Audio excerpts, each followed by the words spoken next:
ষষ্ঠীর দিন রাত্রে আমরা বেরিয়ে পড়েছিলাম প্যান্ডেল হপিং করতে। প্রথমেই চলে গেলাম এই প্যান্ডেলটায়। এই প্যান্ডেলটা একটা ময়ূরের থিমে বানিয়েছে। প্যান্ডেলটা খুবই সুন্দর। প্যান্ডেলের বাইরের থেকে ভেতরটা আরও সুন্দর।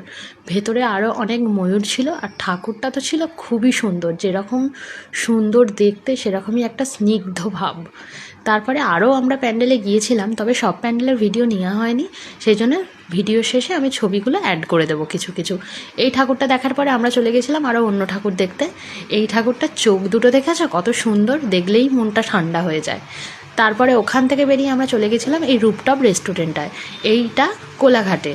খুব সুন্দর এখানের খাবার দাবার, আর অ্যাম্বিয়েন্সটাও খুবই সুন্দর। এখান থেকে আমরা প্রথমে রেজমি কাবাব নিয়েছিলাম। কাবাব দুটো যেমন জুসি তেমনই সফট ছিল।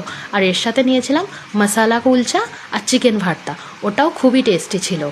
সব কিছু ওখান থেকে খাওয়া দাওয়ার পর আমরা বেরিয়ে আর কিছু ঠাকুর দেখেছিলাম, যে ঠাকুরগুলো ছবি দিয়ে দিচ্ছি। তারপর বাড়ি চলে এলাম দুজনে।